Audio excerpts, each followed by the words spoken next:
హల్లెలూయా హల్లెలూయా. ప్రభునందు దేవుని బిడ్డలారా, ఈ లోకములో మనము జీవిస్తున్నప్పుడు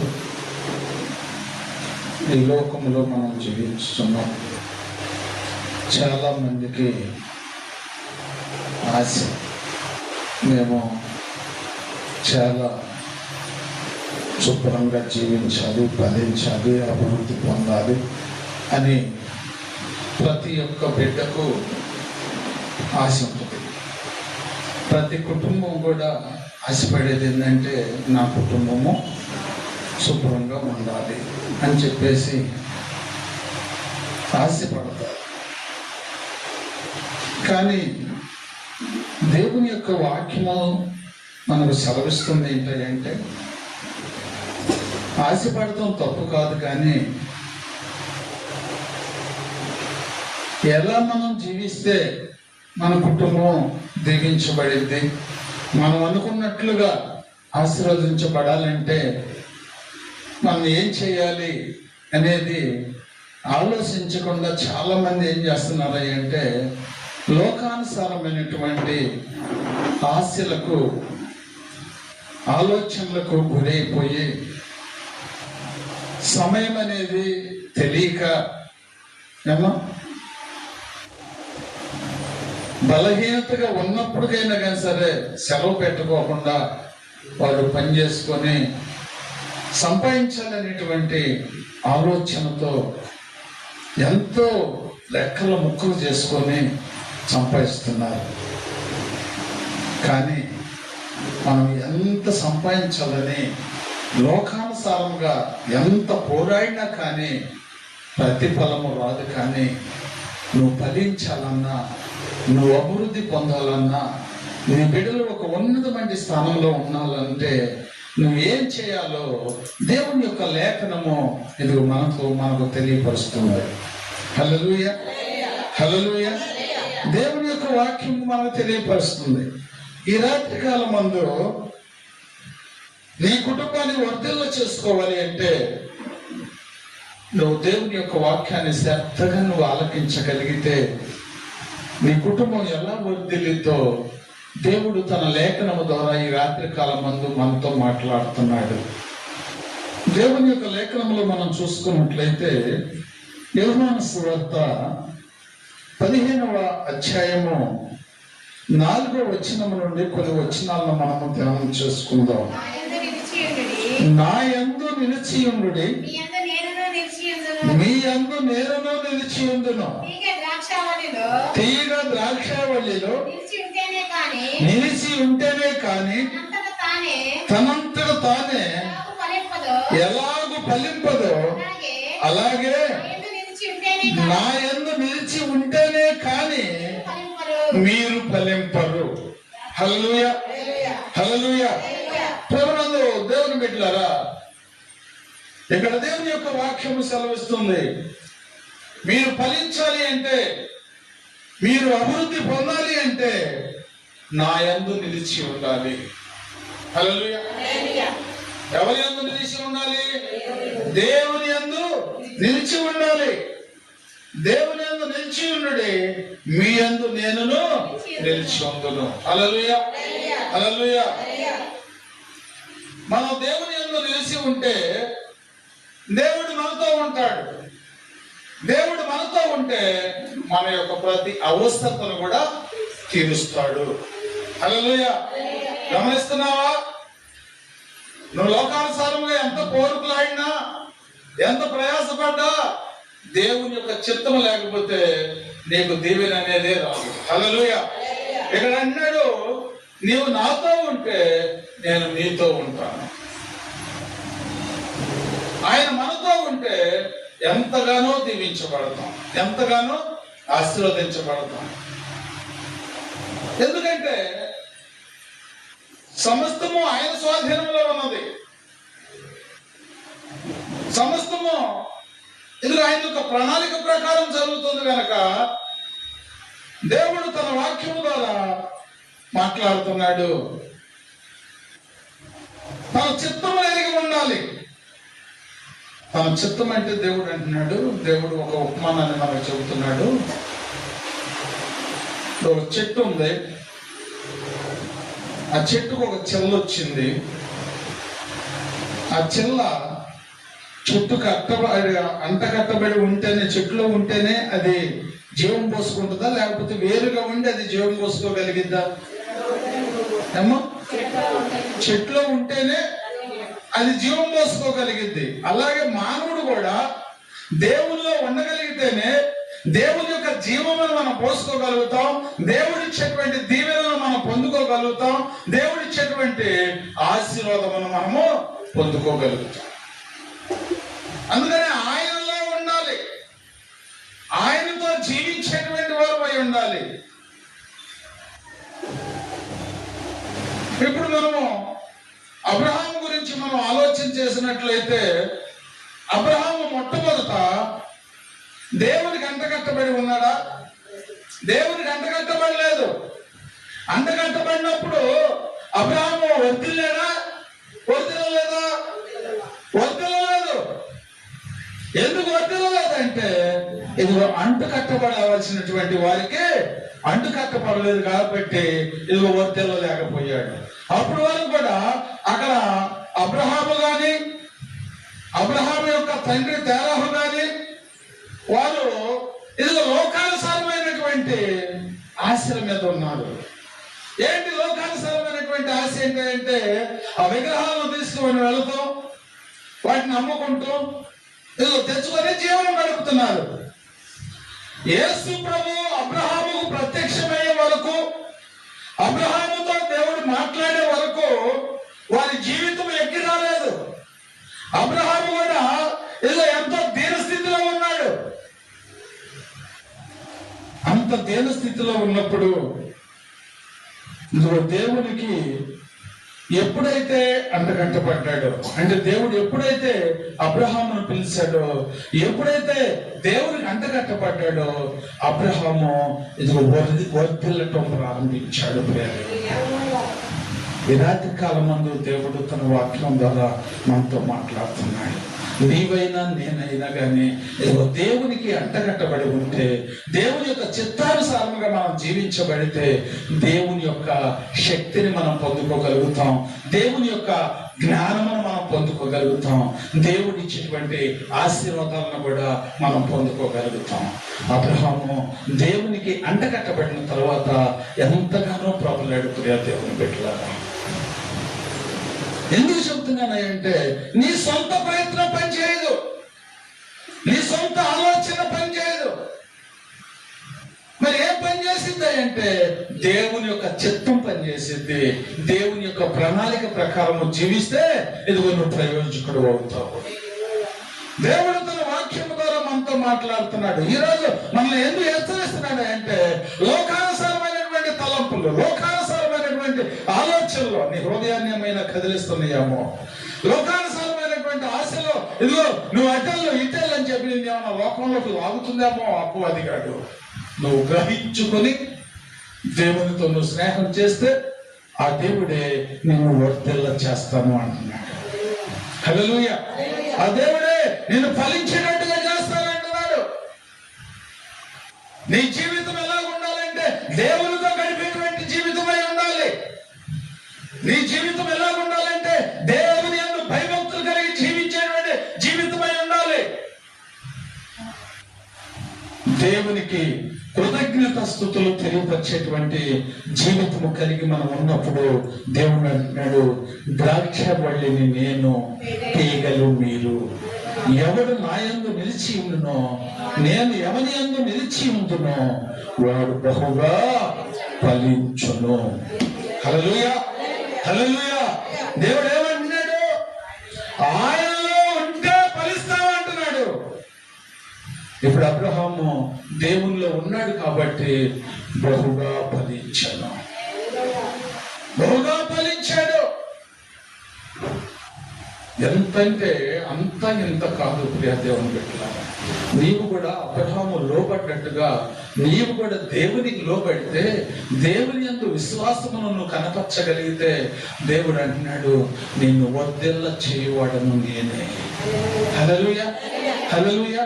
ఇంకో మాట అంటున్నాడు, నీవు ఆయనకు అంటగట్టబడితే, ఆయన యందు విశ్వాసం ఉంచితే, ఆయన బిడ్డగా నువ్వు జీవిస్తే, ఆయన అంటున్నాడు నా బిడ్డలైనటువంటి వారికి ఎప్పుడు ఏమి అవసరమో నాకు తెలుసు.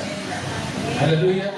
నువ్వు ఎప్పుడు మనం లోకానుసారంగా చూసుకున్నాం అనుకో, బిడ్డల యొక్క అవసరతలు ఎవరికి తెలుసు? తల్లిదండ్రులకే తెలుసు. ఈ లోకానుసారంగా మనం ఆలోచన చేస్తే బిడ్డల గురించి పట్టించుకునేది ఎవరు? తల్లిదండ్రులే. మరి తల్లిదండ్రులు పట్టించుకునేది ఎవరు? వాళ్ళ తండ్రి. వాళ్ళ తండ్రి ఎవరు అంటే యేసు ప్రభు. హల్లెలూయా. ఈ బిడ్డలో ఈ భూమి మీద తల్లిదండ్రులు లోబడినట్టుగా తల్లిదండ్రులైనటువంటి మనము మన తండ్రికి లోబడాలి. హల్లెలూయా, హల్లెలూయా. మనం లోకానుసారంగా జీవిస్తున్నప్పుడు మనం గ్రహించాల్సినటువంటి సత్యం ఏంటంటే, ఇదిగో నీ బిడ్డ నీకు మాట్లాడకపోతే నువ్వు ఎంత బాధపడిపోతావు, ఏమో ఎంతో బాధపడతావు. అయితే నువ్వు గ్రహించాల్సినటువంటి సత్యం ఏంటంటే, నా బిడ్డ నా మాట వినకపోతే నేను ఇదిగో ఎంత బాధపడుతున్నాను, మరి నేను నా తండ్రికి నేను లోపడకపోతే నా తండ్రి నా గురించి ఎంత బాధపడుతున్నాడు అని నువ్వు గ్రహించగలిగితే నీ జీవితానికి ఒక అర్థాన్ని కలుగు చేస్తాడు. నీ జీవితానికి ఒక అర్థాన్ని కలుగు చేస్తాడు. నీ బిడ్డ నీకు లోబడితే నీ బిడ్డ మీద ఎంతో ప్రేమ చూపిస్తావు. ఒకవేళ నీ దగ్గర లేకపోయినా కానీ వాడి కోసం నువ్వు ఎంతో ప్రయాసపడతావు. హల్లెలూయా. బిడ్డ మీద ఉన్నటువంటి ప్రేమ అలాంటిది. ఒక తల్లి ఉంది, తన కుమారుణ్ణి ఎంతో ప్రేమిస్తుంది. ఎంతో ప్రేమిస్తుంటే ఆ కుమారుడు ఒకరోజు కారులో వెళ్తుంటేనంట ఆ కుమారుడికి యాక్సిడెంట్ అయిందంట. యాక్సిడెంట్ అయ్యి ఎదర అద్దం పగిలిపోయి ఆ అద్దం వచ్చంట ఒక కంటిలో గుచ్చుకుందంట. ప్రియదేవుని ఆ కంటిలో గుచ్చుకుందంట. కంటిలో గుచ్చుకునేటప్పటికి ఆ కన్ను పోయింది కుమారుడికి. మంచి అందగాడంట, మంచి అందగాడే కానీ ఏదో కన్ను తీసేయాల్సి వచ్చిందమ్మా అని చెప్పి ఆ తల్లితో చెప్పారంట. ఇంకా గుడ్డు జనగాడిపోయింది, ఇంకా గుడ్డు పనికిరాదు, ఆ గుడ్డు తీసేయాలి అని చెప్పేసి అని ఆ డాక్టర్ గారు అన్నాడంట. అమ్మా, ఎవరైనా కానీ కన్ను దానం చేస్తే అతనికి సూప్ వచ్చిందమ్మా, 2 కళ్ళు బాగుంటాయమ్మా అంటే, అయ్యా తల్లిగా నేను ఉన్నానుగా, నా కన్నిస్తానయ్యా నేను. హల్లెలూయా. నా కన్నిస్తానయ్యా నేను నా బిడ్డకి. అయ్యా నా బిడ్డ సుఖంగా ఉండటం కంటే ఇంకా నాకు ఏమి కావాలి అని చెప్పేసి ఆ తల్లి ఆ కుమారుడికి కన్ను దానం చేసింది. ప్రియదేవుని ఆ తల్లి ఆ బిడ్డకు కన్ను దానం చేసింది. అదే విధంగా నీ తండ్రి నీ కోసం సర్వస్వమును త్యాగం చేశాడు. ఆ తల్లి కన్నే సహాయం చేసింది. కానీ నువ్వు నమ్ముకునేటువంటి దేవుడు, నిన్ను ప్రేమిస్తున్నటువంటి దేవుడు నీ కోసం సర్వస్వం త్యాగం చేశాడు. ఆఖరికి తన ప్రాణాన్ని కూడా పెంచడమ్మా. గ్రహించు తల్లి నీ దేవుని యొక్క ప్రేమ. నీ దేవుని యొక్క ప్రేమ ఎలాంటిదో నువ్వు గ్రహించగలిగితే నీ జీవితాన్ని ధన్యకరముగా మార్చేస్తాడు యేసయ్య. ఈ తల్లి ఏదో తన కన్నును తన కుమారుడికి దానం చేసింది. తన కుమారుడు ప్రయోజకుడయ్యాడు, చక్కగా చదువుకున్నాడు, ఇందులో పెద్ద అందగాడైపోయాడు.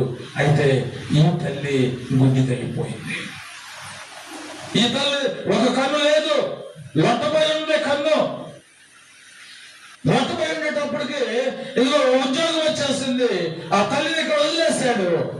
ఈ తల్లిని ఇక్కడ వదిలేసి తన బిడ్డలను తన భార్యను తీసుకొని ఇదిగో దూర ప్రాంతానికి ఉద్యోగానికి వెళ్ళిపోయాడు. అమ్మా, నేను నీకు నెల నేను ఎంతో కొంత పంపిస్తానమ్మన్నాడు. 4 నెలలు అయిపోయింది, 5 నెలలు అయిపోయింది, ఏమీ పంపించలేదు. లెటర్ల మీద లెటర్లు రాస్తున్నట్టు కానీ వారైతే రాయటం అయితే జరుగుతుంది కానీ ఆమెకి ఇదిగో జవాబు రాలేదు. జవాబు రావట్లేదు. ఏంటి నా బిడ్డ అసలు మరి నా పోషణ కూడా లేకోకుండా అయిపోయింది, మరి నేనేం చేయాలి, ఒకరోజు వెళ్ళొద్దామని చెప్పేసి తన కుమారుడి ఇంటికి వెళ్ళిందంట తల్లి.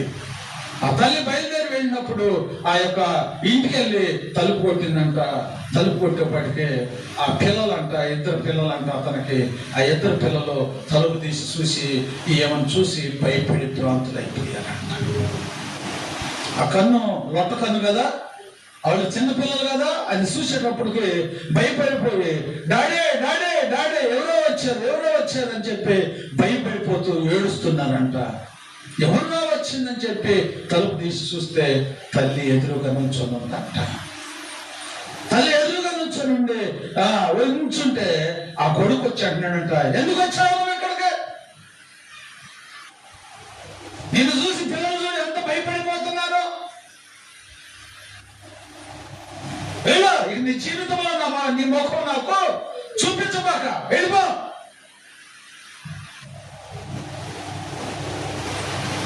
ఏడ్చుకుంటూ తల్లి తిరిగి తన గృహానికి వచ్చి ఆ యొక్క కన్ను దానం చేసిన సంగతి ఆ కుమారుడు కూడా తెలియదంట. ఆ తల్లి ఇదిగో ఒక లెటర్ రాసి పెట్టింది. ఒక లెటర్ రాసి పెట్టి, అయ్యా ఇదిగో నేను ఎంతో అందమైనటువంటి దానను, ఒకరోజు నీకు గుర్తుందో లేదో, ఇదిగో నీకు కారు యాక్సిడెంట్లో నీ కన్ను పోయింది. నువ్వు గుడివాడిగా ఉండకుండా ఉండాలని, నువ్వు సౌందర్యవంతుడిగా ఉండాలని చెప్పి నా కన్ను నీకు దానం చేశానురా. ఈరోజు నా కన్నుతో నువ్వు చూస్తున్నావు అని చెప్పేసి ఆ లెటర్లో రాసి, అయ్యా నేను ఏమైపోయినా పర్వాలేదు కానీ నువ్వు క్షేమంగా ఉండాలి అని చెప్పి ఆ ఇల్లు ఆస్తి అంతా కూడా ఆయన పేరు మీద రాసేసి ఇదిగో ఆయన హ్యాండ్ ఓవర్ అయ్యేటట్టుగా సంతకం చేసేసిందంట. సంతకం చేసి చనిపోయిందంట. చనిపోతే తీసుకెళ్తానికి కార్యక్రమం జరపడానికి కూడా రాలేదంట కొడుకు. ఆ కార్యక్రమం జరపడానికి కూడా రాలేదంట కొడుకు. అక్కడ ఉన్నటువంటి ఆ గ్రామస్తులే అంత సరిపేసి తనకు లెటర్ రాశారంట. అయ్యా మీ అమ్మ చనిపోయిందని నువ్వు కబురు చేసినప్పటికైనా కానీ నువ్వు రాలేదు కనుక ఆ కార్యక్రమం అంతా కూడా గ్రామస్తులను మేమే జరిపేశాము. కానీ నీ తల్లి చనిపోతూ ఈ ఆస్తి నా బిడ్డకే దక్కాలంది. హల్లెలూయా. ఈ ఆస్తి నా బిడ్డకే దక్కాలని చెప్పి ఎలుగో నీ ఆస్తి అంతా కూడా నీ హ్యాండ్ వర్క్ చేసిందయ్యా, నువ్వు వచ్చి ఈ ఆస్తి తీసుకొయ్యా అని చెప్పంటే వచ్చాడంట. ఆ కుమారుడు వచ్చి తలుపు తీసాడంట. తలుపు తీసేపటికే టేబుల్ మీద ఒక లెటర్ కనపడుతుందంట. ఏంటి లెటర్ అని చూస్తే, అయ్యా నీ బిడ్డలు నా కన్ను చూసి తలుచుకున్నారు కదరా, ఆ కన్ను లేకపోవడానికి కారణం ఈరోజు నువ్వు చూస్తున్న కన్ను నాదేరా. ఇకపోతే నేను గుడ్డిదానిగా ఉన్నా పర్వాలేదు, నువ్వు గుడ్డివాడిగా ఉంటావు నాకు ఇష్టం లేక నా ప్రేమను నీ మీద నాకు ఉన్నటువంటి ఆ ప్రేమను బట్టి నా కన్ను తీసేయటానికి, నేను గుడ్డిదానిగా జీవించడానికైనా కానీ నేను ఆలోచించలేదయ్యా. ఎదురు ఈ ఆస్తి అంతా కూడా నువ్వు నన్ను చూసినా చూడకపోయినా ఈ ఆస్తి అంతా నువ్వే తీసుకెళ్ళి అని చెప్పేసి ఆ లెటర్ రాసి పెట్టినట్ట. ఆ లెటర్ చూసి కుంగిపోతున్నాడంట దేవుని బిడ్డ. ఆ లెటర్ చదివి కుంగిపోతున్నాడంట. అయ్యో అయ్యో అని. ప్రయోజనం ఉందా? ఏమా ప్రయోజనం ఉందా? అందుకని దేవుని యొక్క వాక్యం మనం సెలవిస్తుంది, నీవు ప్రయోజకుడు కావాలి అంటే, నువ్వు ప్రయోజకుడు కావాలంటే చేయి జారిపోయిన దాకా నీ జీవితం ఉండకూడదు. నీ జీవితము చేయి జారిపోకముందే నువ్వు సరి చేసుకోగలిగితే దేవుని యొక్క దీవెనను పొందుకోగలుగుతావు. ఈ లోకానుసారముగా నువ్వు జీవించినంత కాలము దేవునికి వ్యతిరేకంగా జీవించి ఆ తర్వాత దేవుని యొక్క దీవెన, దేవుని యొక్క ఆశీర్వాదం రావాలంటే నీకు ఎలా వచ్చింది?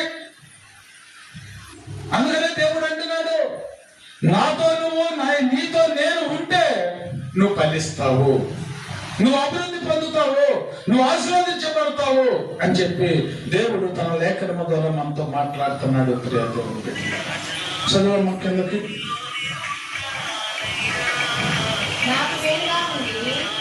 నాకు వేరుగా ఉండి మీరు ఏమీ చేయలేరు. ఎవరైనాను నా యందు నిలిచింది వారు తీగవలే బయట పారవేయబడి ఎండిపోవును. హల్లెలూయా, హల్లెలూయా. అంటే వేరుగా ఉండి మీరేమి చేయలేరు. వేరుగా ఉండటమంటే అంటే ఎల్లో దేవుని సన్నిధికి రావాల్సినటువంటి నీవు, దేవుని దగ్గర నుంచి ఆశీర్వాదం పొందుకోవాల్సినటువంటి నీవు లోకానుసారంగా సంపాదించకపోతే దేవునికి వేరుగా ఉండటమంటే వేరైనటువంటి జీవితం ఎలా ఉంటుందంటే ఎండిపోయినటువంటి జీవితంలో. ఎండిపోయినటువంటి జీవితం అంటే ఏంటంటే ఆ చెట్టు నుంచి నరకబడతాం. చెట్టు నుంచి కొమ్మను నరికేస్తే అది శిబిరించిందా? ఏమైంది? ఎండిపోతుంది. ఎండిపోయిన దాన్ని ఇప్పుడు మానవుడు ఏం చేస్తున్నాడు? పొయ్యిలో పెడుతున్నాడు, అంటే కాల్చి వేస్తున్నాడు. నువ్వు దేవుడికి వేరైపోతే నీ జీవితం ఎండిపోతే, నీ జీవితం ఎండిపోయిందంటే నువ్వు నిత్య నరకము వేయబడతావు. మానవులు ఎండిపోయినటువంటి చెట్టును పొయ్యిలో పెడుతున్నారని ఈ లోకానుసారముగా నీకు ఉదాహరణ చెప్తున్నాడు. మానవ జీవితము దేవునికి దగ్గరగా లేకుండా దేవునికి దూరంగా జీవిస్తే నీ జీవితము నిత్య నరకాగ్నిలో ఉంటుందని చెబుతున్నాడు. ఈరోజు దేవుడు తన వాక్యము ద్వారా మనతో మాట్లాడుతున్నాడు. నువ్వు ఫలించాలని, నువ్వు అభివృద్ధి పొందాలని, ఆయనతో కూడా ఆయన యొక్క సింహాసనంలో కూర్చోవాలని ఆయన సర్వస్వమును నీ కొరకు దారపోసాడు. ఆఖరి బొట్టు వరకు కూడా కార్చాడు. హల్లెలూయా. మరి ఈ సత్యాన్ని నువ్వు గ్రహిస్తున్నావా? ఏమా, ఈ సత్యాన్ని నువ్వు గ్రహించకపోతే నువ్వు ఎలా ఎదుగుతావు? దేవుడు నీ కోసం అంత త్యాగం చేస్తే నువ్వు వేరుగా ఉంటే ఏమి చేయలేకపోతున్నాయా? నువ్వు నాతో ఉండరా, నువ్వు ఫలిస్తావు, నీ అవసరం నేను తీరుస్తాను అని చెప్పి తండ్రి చెప్తుంటే నా ఇష్టం, నా ఆస్తి నాకు ఇచ్చేయి, నా ఇష్టం వచ్చినట్టు చేసుకుంటా, నాకు తెలుసు సంపాదించటం, నేను సంపాదిస్తాను, నా ఆస్తి నాకు ఇచ్చేయమని చెప్పి ఇది ఒక కుమారుడు తీసుకొని తన ఆస్తిని తీసుకొని వెళ్ళిపోయాడు. ప్రియ దేవుడు, తండ్రికి వేరైపోయాడు, ఆ చెట్టుకు వేరైపోయాడు కొమ్మ. ఎంత ప్రయత్నించినా కానీ ప్రతిఫలము రాలేదు. ఎంత ప్రయత్నించినా ప్రతిఫలము రాలేదు. ఈరోజు దేవుడు తన వాక్యము ద్వారా నిన్ను హెచ్చరిస్తున్నాడు.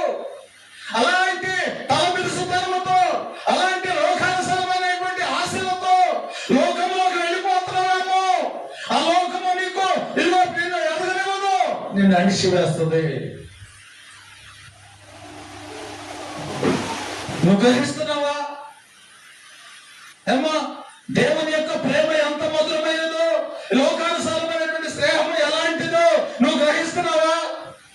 గ్రహింపు లేకుండా, ఆలోచన లేకుండా నువ్వు ప్రయాణం చేస్తే ఎక్కడికనే వెళ్తావు? ఏ ఊరు వెళ్ళాలో ఏ ఊరు వెళ్ళిందో బస్సు తెలియకోకుండా ఆ బస్సుకి కూర్చుంటే నీ ప్రయాణం కొనసాగిద్దా? మరి లోకానుసారమైనటువంటి జీవితాన్ని జీవిస్తున్నటువంటి నీవు ఆలోచించొద్దా? ఏది మంచి, ఏది చెడు, ఎవరి స్నేహం మంచిది, ఎవరి స్నేహం చెడ్డది అని నువ్వు గ్రహించకపోతే మరి నీ జీవితానికి అర్థం ఎక్కడి నుంచి వచ్చింది? ఆలోచించు తల్లి.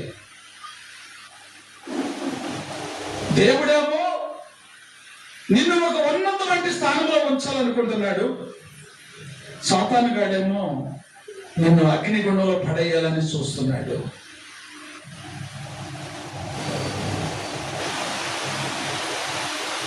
దేవుడు వాక్యం చెబుతుంది, నుంచోనంట ఆలోచించి ప్రయాణం చేయండి. హల్లెలూయా, హల్లెలూయా. మరి నీ జీవితం సంగతి ఏంటి? ఏమా ఆలోచిస్తున్నావా? దేవుడు తన వాక్యము ద్వారా అంతా మాట్లాడుతున్నాడు. ఆలోచన లేనటువంటి ప్రయాణం చేస్తున్నావేమో, అగాధంలో పడిపోతావు. అగాధంలో పడిపోతావు. దేవుడు తన వాక్యం ద్వారా మనల్ని హెచ్చరిస్తున్నాడు. ప్రియ దేవుని బిడ్డలారా, అదే యోహాను సువార్త 9వ అధ్యాయము 10వ వచనములో మనం చూసుకున్నట్లయితే దేవుడు మాట్లాడుతున్నాడు. 9వ అధ్యాయము 10వ వచనం.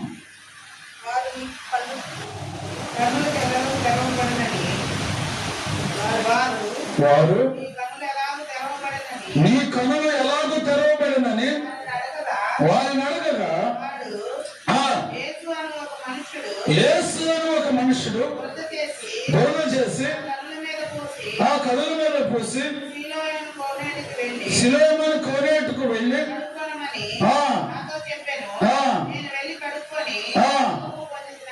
చూపు పొందుతున్నా నేను.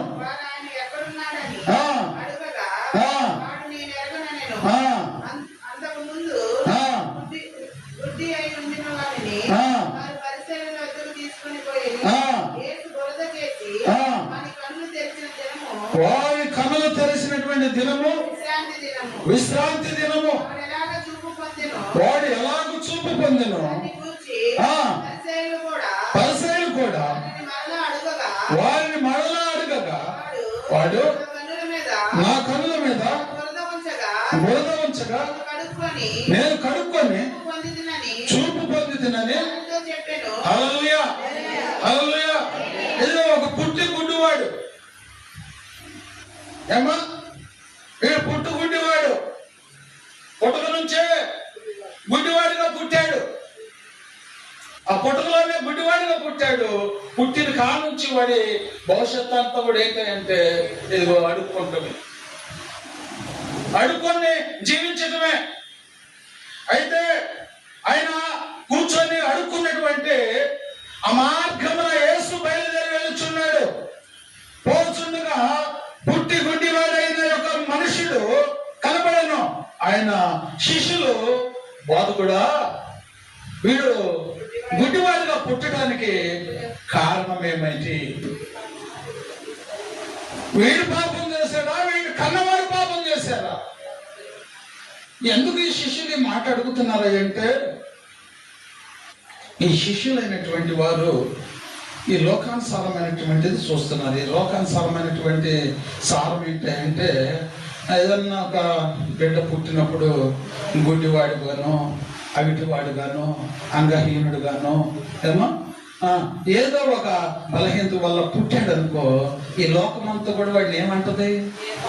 ఏమో ఈడు పాపం చేశాడు, ఈడు తల్లిదండ్రులు పాపం చేశాడు, కానీ ఈనాడు ఈడు అనుభవిస్తున్నాడు అంటారు. హల్లెలూయా, హల్లెలూయా.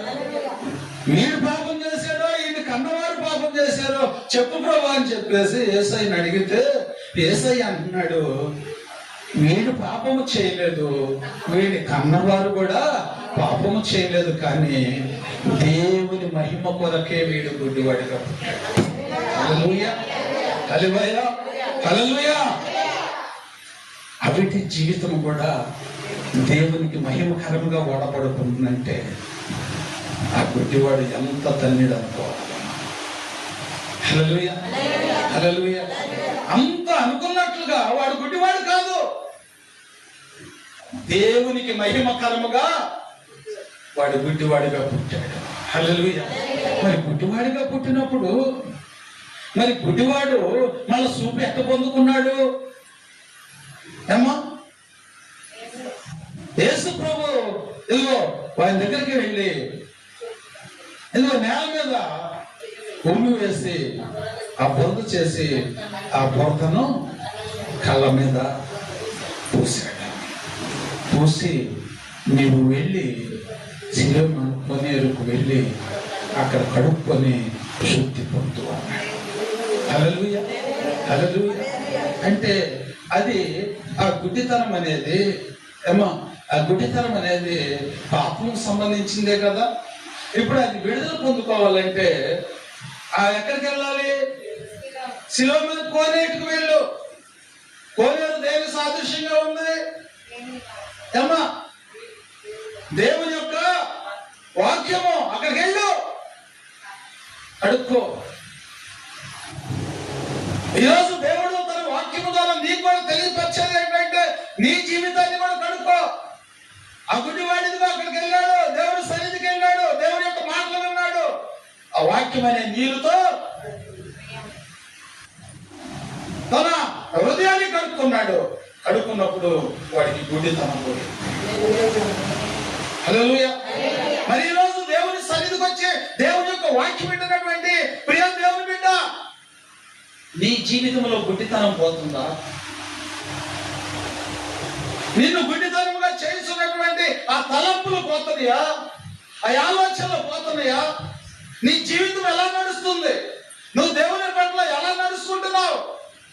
నువ్వు గ్రహించుతున్నావా లేదా? నీ జీవితాన్ని కడుక్కుంటున్నావా లేదా? వాక్యము అంటే, ఈ వాక్యం ఏం చేస్తుందంటే నీ జీవితంలో ఉన్న వాటిని నీకు చూపిస్తుంది. ప్రియ దేవుని బిడ్డ, హెచ్చరిస్తుంది. అమ్మా, ఇప్పుడు ఒక అద్దం ముందు మనం వెళ్ళి కూర్చున్నాం అనుకో, మన ముఖం మీద ఏ మచ్చ ఉందో అది క్లియర్ గా మనకు కనిపించింది. అలాగే దేవుని సన్నిధికి వచ్చినప్పుడు దేవుడు తన వాక్యం ద్వారా మనల్ని హెచ్చరిస్తున్నప్పుడు మన జీవితంలో అలాంటివి ఏమైనా ఉన్నవేమో. దేవుని యొక్క వాక్యము విత్తబడుతున్నప్పుడు వాక్యానుసారముగా మన జీవితాన్ని కడుక్కునేటువంటి వారిగా ఉన్నారు, కానీ దాన్ని విమర్శించేటట్టుగా మనము ఉండకూడదు. ఉంటే మన జీవితంకి అన్నాళ్ళు ఉండగానే అలాగే గడిచిపోతూ ఉంటుంది, ప్రయోజనం లేనటువంటి వారం అయిపోతాం.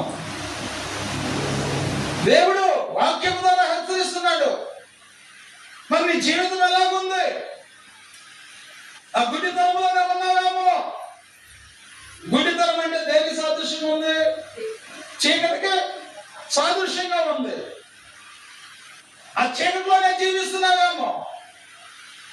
ఈ లోకానుసారమైనటువంటి తలంపులు, ఈ లోకానుసారమైనటువంటి ఆలోచనలు నిన్ను ముంచేస్తున్నాయేమో. ఏమో ఎమ్మగలేనటువంటి స్థితిలో గుడ్డివాడిగా ఉండిపోతున్నావేమో. గుడ్డివాడిగా ఉండడం అంటే వెలుగై ఉన్నటువంటి దేవుని దగ్గరకు రాలేకపోతున్నావేమో. అలాంటి వారి కోసమే దేవుడి వాక్యమును ప్రకటిస్తున్నాడు. నువ్వు గ్రహించాల్సినటువంటి సత్యం తల్లి, నీ జీవితాన్ని మార్చడానికి. ఇక్కడ గుడ్డివాడి జీవితాన్ని మార్చేశాడు. గుడ్డివాడు అయ్యుండి కూడా దేవునికి మహిమకరముగా ఉన్నాడు.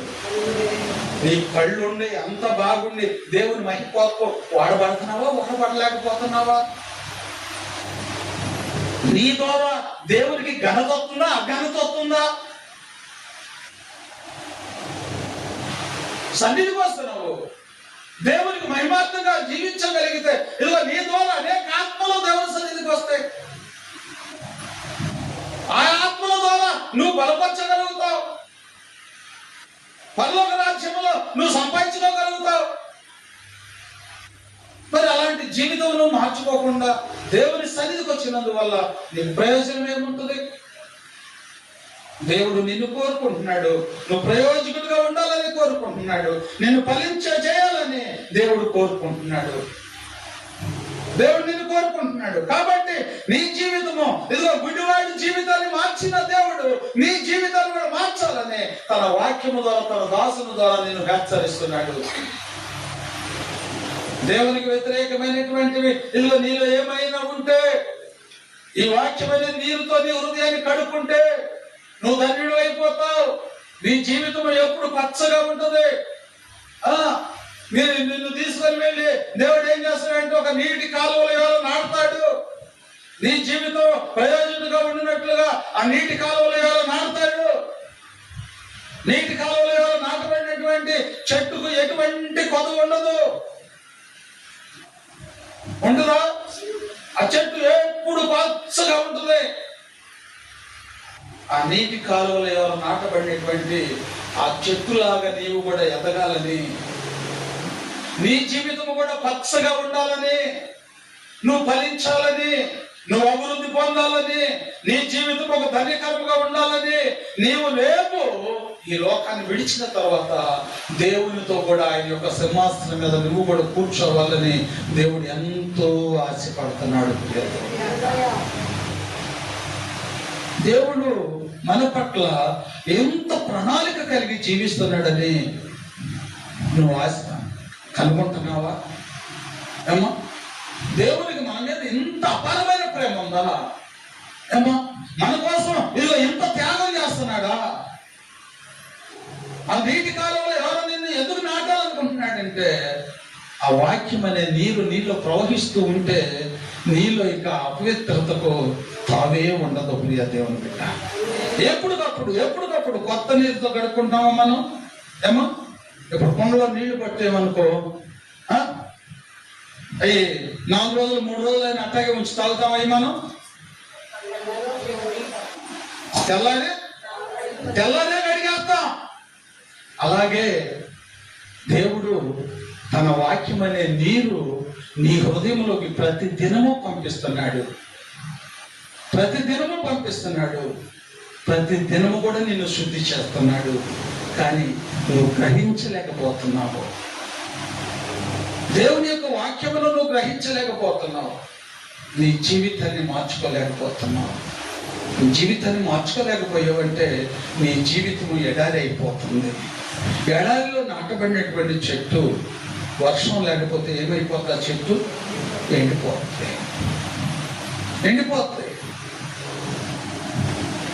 ఎండిపోయిందంటే అది నరకంలో పడేయడమే. ఇక్కడైతే పొయ్యిలో పడేస్తారు.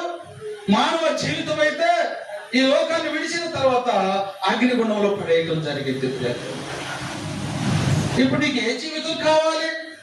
ఫలించే జీవితం కావాలా? ఎండిపోయే జీవితం కావాలా? దేవుడు తన వాక్యము ద్వారా సెలవిస్తున్నాడు. ప్రియ దేవుని బిడ్డ, ఆ వాక్యము నీ హృదయంలో తాకాలని. చదువమ్మా, కీర్తన గ్రంథము 1వ అధ్యాయము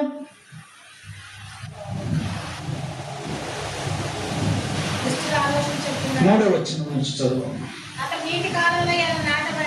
అతడు నీటి కాలువలో ఎవరను నాటబడినదై ఆకు వాడక తన కాలమందు హల్లెలూయా మానవుల పట్ల దేవుని యొక్క ప్రణాళిక ఏమై ఉన్నదంటే దేవుడు ఏం చెబుతున్నాడు?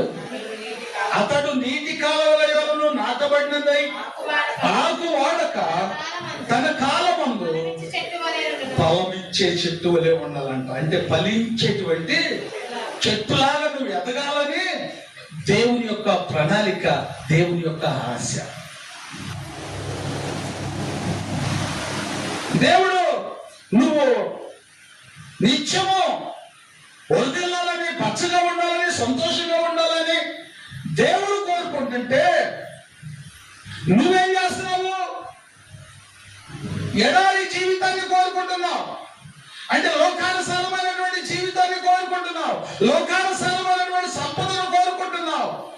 నువ్వు గ్రహించలేనటువంటి సత్యం ఏంటంటే ఈ లోకము శాశ్వతమైంది కాదని నువ్వు గ్రహించలేకపోతున్నావు.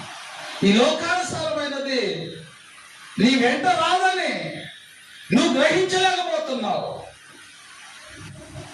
నువ్వు ఫలించలేవని, అభివృద్ధి పొందలేవని, ఈ లోకము నిన్ను ఎదగనియదని నువ్వు గ్రహించలేకపోతున్నావు.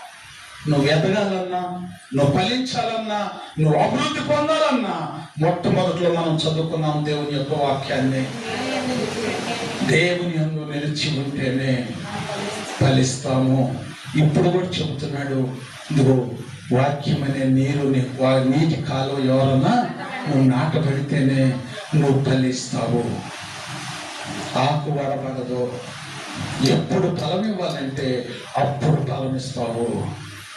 హల్లెలూయా, హల్లెలూయా. నీ జీవితము ఫలించాలి అంటే, నీ జీవితము అభివృద్ధి పొందాలి అంటే నువ్వేం చేయాలని దేవుని యొక్క వాక్యం సెలవిస్తుందంటే దేవునిలో నువ్వు ఉండాలి. దేవునితో నువ్వు ఉండాలి, దేవుల్లో నువ్వు అంటగట్టబడాలి. నువ్వు అంటగట్టబడిన రోజునే దేవుడు నిన్ను ఒక నీటి కాలువ వలన నిన్ను నాటుతాడు. అప్పుడు నీకు ఏమీ కొద్దు ఉండదు. హల్లెలూయా. నీటి కాలువ వలన నిన్ను నాటినప్పుడు, దేవుని సన్నిధిలో నిన్ను నాటినప్పుడు, దేవుని యొక్క చిత్తానుసారంగా నువ్వు జీవించినప్పుడు నీకు ఏమీ కొద్దు ఉండదు. ప్రియ దేవుని బిడ్డ, నీకు ఏమీ కొరత ఉండదు. నువ్వు దేవుని యందు విశ్వాసమును కనపరచగలిగితే ఆ విశ్వాసమే నిన్ను అభివృద్ధిపరిచిద్ది, ఆ విశ్వాసమే నిన్ను ఆశీర్వదించిద్ది, ఆ విశ్వాసమే పరలోకానికి తీసుకుని వెళ్తుంది, ఆ విశ్వాసమే యేసయ్యతో కూడా నడిచేటువంటి ధన్యతను నీకు ఇచ్చిద్ది. హల్లెలూయా. నువ్వు ఎదగాలి, నువ్వు శుభ్రంగా పచ్చగా ఉండాలి, నువ్వు వర్ధిల్లాలని నేను కోరుకుంటున్నటువంటి వ్యక్తులు ఎవరైనా ఉన్నారంటే ఆయన ఒక్క నజరేయుడైన యేసు మాత్రమే. ఈ లోకానుసారంగా చాలా మంది ఉంటారు, ఈ లోకానుసారంగా చాలా మంది చెబుతూ ఉంటారు. తల్లిదండ్రులు కూడా అంటారు, అయ్యా నువ్వు బాగా చదువుకోరా, నువ్వు బాగా ప్రయోజకుడు అవరా, నీకోసం నేను ఎంతైనా కష్టపడతానురా, ఎంత డబ్బైనా ఖర్చు పెడతానురా అంటారు. కానీ తగినటువంటి అవసరతల సమయానికి వారు ఇవ్వలేరు. ఎందుకంటే వారి చేతులు లేదు కనుక. అమ్మా, ప్రేమ అయితే ఉంది, కానీ ఇవ్వగలిగినంత ద్రవ్యము వారి దగ్గర లేదు. కానీ దేవుడు చెబుతున్నాడు, ప్రేమ ఇవ్వగలడు, నీకు సమృద్ధిని కూడా ఇవ్వగలడు. అందుకని ఆయన అంటున్నాడు, నా యొద్దకు రండి, నా సన్నిధికి రండి, నన్ను నమ్ముకోనండి, నా యందు విశ్వాసం ఉంచండి, మీ జీవితాలను ఫలింపచేస్తాను, మీ జీవితాలను ఫలింపచేస్తాను, మిమ్మల్ని ఒక ఉన్నతమైన స్థానంలో నేను తీసుకొని వెళ్తాను. హల్లెలూయా, హల్లెలూయా. అబ్రహామును నమ్ముకున్నాడు, ఆశీర్వదించబడ్డాడు. దావీదు నమ్ముకున్నాడు, ఆశీర్వదించబడ్డాడు. ఏమో ఆయన నమ్ముకున్నటువంటి వారు దేవుని యొక్క లేఖనములో ఒక ఉన్నతమైన స్థానంలో ఉన్నారు. కానీ ఆయన నమ్ముకున్నటువంటి వారు చెడిపోయారు అనేది ఎక్కడ కూడా రాయపడలేదు. అందుకనే దేవుడు తన వాక్యం ద్వారా చెబుతున్నాడు, ఏ ఒక్కరు కూడా ఆయన నమ్ముకున్నటువంటి చెడిపోయినటువంటి వారు లేరు కనుక చెడిపోయినటువంటి జీవితంలో మీరు ఉండొద్దు. నన్ను నమ్ముకొని నన్ను అనుసరించండి, నన్ను అనుసరిస్తే నేను మీతో ఉంటాను, మీరు నాతో ఉంటారు, మీకు ఏమి కావాలో అవి నేను ఇస్తాను. హల్లెలూయా, హల్లెలూయా. ఈ లోకానుసారంగా ఆశించకుండా దేవుణ్ణి ఆశించు. నీకేమైనా కావాలన్నా, ఏమో నీ అవసరం తీరాలన్నా, ఏ విషయంలోనైనా దేవుడు అంటున్నాడు, నన్ను అడుగుండి మీకు ఇవ్వబడినా. నన్ను అడుగు, నేను ఇస్తానన్న దేవుడు ఎంతైనా నమ్మదగిన దేవుడు. ఇది నమ్మాలి. ఆయన ఎంతైనా నమ్మదగిన దేవుడు. నమ్ముకున్న వారికి అన్నడు ద్రోహం చేసే దేవుడు కాదని నువ్వు గ్రహించిన రోజున ఆయన యొక్క దీవెన ఆశీర్వాదములను పొందుకోగలుగుతావు. ఆయన యొక్క దీవెన ఆశీర్వాదములను పొందుకోగలుగుతావు. ఆయన నమ్ముకున్నటువంటి నీవు చేయవలసినటువంటిది ఏంటి అంటే, ఇదిగో ఒక మాట చదువుకొని మనం ప్రార్థన చేసుకుంటాం. మత్తయి సువార్త 13వ అధ్యాయము 23వ వచనం. మంచి నేలన విత్తబడిన వాడు, వాక్యము విని గ్రహించువాడు, అట్టివారు సఫలులై ఒకడు 100 ఒకడు 60 ఒకడు 30 ఫలించునెను. హల్లెలూయా, హల్లెలూయా. ఏం చెబుతుంది దేవుని యొక్క వాక్యము? మంచి నేలన విత్తబడినటువంటి వాడు వాక్యము విని ఏం చేయాలంట? గ్రహించాలి. ఇప్పుడు మనం ఏం చేయాలి? వాక్యాన్ని గ్రహించాలి. ఈ వాక్యాన్ని గ్రహించగలిగితే ఎలా ఫలిస్తామంట? ఒకడు 100 ఒకడు 60 హల్లెలూయా, హల్లెలూయా. అలాంటి ఫలించేటువంటి ఫల జీవితాన్ని దేవుడు మనకు దయచేయను గాక.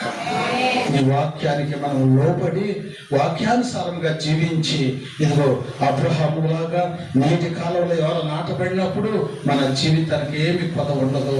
ఈ లోకము వ్యర్థమైందని, దేవుని యొక్క వాక్యము శాశ్వత కాలము ఉండేదని నువ్వు గ్రహించి వాక్యానుసారంగా నువ్వు జీవించగలిగితే నిన్ను ఇదిగో మంచి నేలను విత్తుతాడంట. ఆ మంచి నేలే ఇదిగో పరలోక రాజ్యము. ఆ నేల పరలోక రాజ్యములో ఇక నీ కొదువు అనేదే ఉండదు, శ్రమ అనేదే నీకు ఉండదు, శోధన అనేదే ఉండదు. అలాంటి జీవితాన్ని నీకు దేవుడు దయచేయాలని ఈ రాత్రి కాలం ముందు తన వాక్యము ద్వారా మనతో మాట్లాడాడు కనుక ఈ వాక్యానుసారంగా మనం జీవిద్దాం. ఈ రాత్రి కాలం ముందు దేవుడు యొక్క నీటి కాలంలో నాటబడినటువంటి చెట్టులాగా మన జీవితాన్ని ఫలింప చేసుకుందాం. దేవుడి కొద్ది మాటలను ప్రభు మన వెనుకల్లో దీవించి ఆశీర్వదించి మహిమ పొందును గాక.